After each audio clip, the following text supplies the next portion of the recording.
begrüße ich miteinander herzlich willkommen zu der Panoramasendung aus aktuellem Anlass aus dem Tram. Wir reden nämlich über den neuesten Kriminalroman «Endstation Weissenbühl». Und dann gehen wir um in Elfenau und schauen, was Russland für die Eidgenossenschaft für eine wichtige Rolle hat gespielt. Der Tom Fankhauser, der Inspektor, den kennt ihr auch nicht, aber sicher das Tram Richtung Weissenbühl. Und jetzt geht es um einen Krimi. Und der Autor, der Marc Dubuisson, erzählt gerade selber. Hallo zusammen, mein Name ist Marc Dubuisson und ich habe dieses Buch geschrieben, «Letzter Halt Weissenbühl». Es geht um ein Tram, das eine Bombe drin hat und das Tram darf nicht mehr anhalten, weil sonst die Bombe in die Luft fliegt.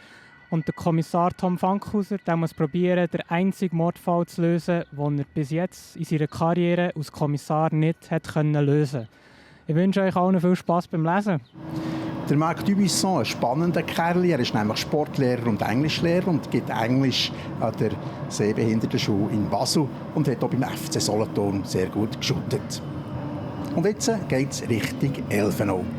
Vor über 200 Jahren hat die Grossfürstin Anna Fjodorowna, sie war die Schwägerin von Alexander I., dem Zar, müssen ins politische Asyl flüchten, hätte von dort aus aber die Fäden gezogen, auch für die Eidgenossenschaft. Was das genau war, das hören wir jetzt im Beitrag von Patrick Schmed. Er hat als erstes mit dem Pressesprecher von der russischen Botschaft geredet.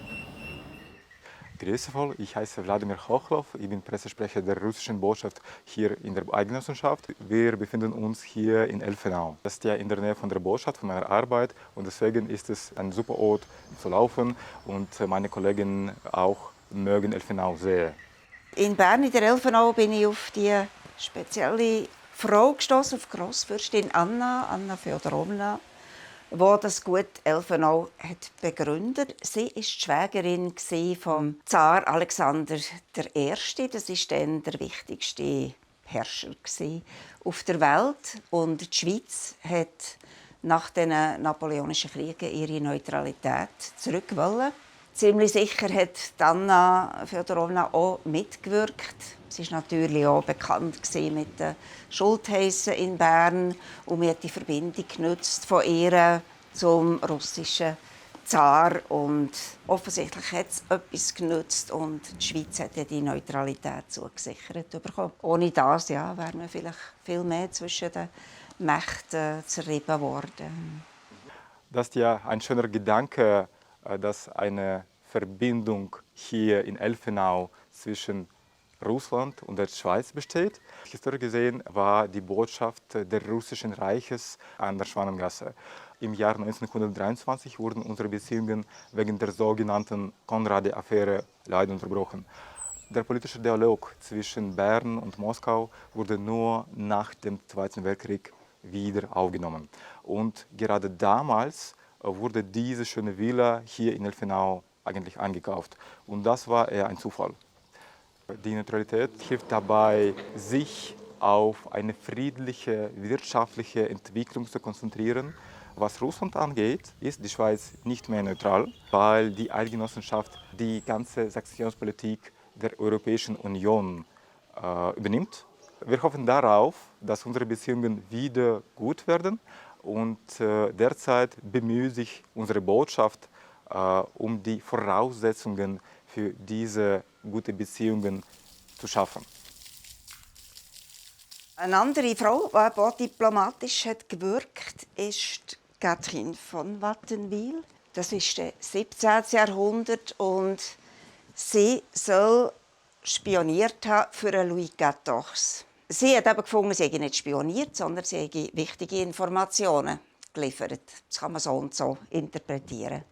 Es ist fast bei jedem Buch von mir gibt es auch irgendwie Bezüge zu einem anderen oder früheren.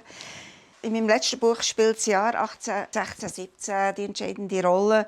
Da habe ich auch Spuren gefunden bei der Grossfürstin Anna. Ihre Mutter ist dann zu Besuch gekommen und hat über die schwierigen Zustände in der Schweiz geschrieben, eben, dass Hunger herrsche und dass es sogar Kinder gäbe, die Gras essen müssen. Oder wo eben die Ernte ist wegen dem Extremwetter kaputt gegangen war.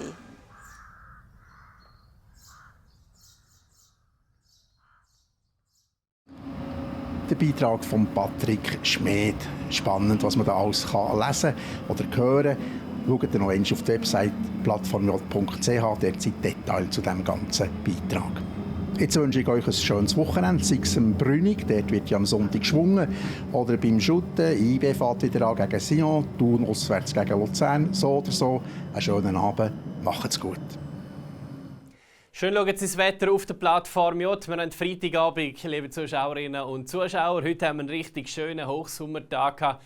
Schön war zum draussen verbringen. Das Wochenende wird nicht mehr ganz so stabil daherkommen. Das Hoch schwächt sich ab und wir haben hier von Nordwesten ein bisschen feuchtere Luft, die Richtung Alpenraum reinzieht.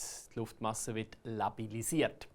Wir starten aber trotzdem morgen am Samstag verbreitet noch sonnig in den Tag hinein. Aber es gibt im Laufe des Tages dann immer mehr Wolken, grössere Quellwolken auch, und aus denen heraus entladen sich dann später ein paar Gewitter. Die Temperaturen vor diesen Gewitter bei rund 30 Grad. Im Laufe des Tages, Achtung, ein bisschen auffrischender Südwest- bis Westwind und vor allem in Gewitternähe sind kräftige Windböen möglich. Also Himmel im Auge behalten, Radar im Auge behalten. Wir finden den übrigens auch unter www.metenews.ch.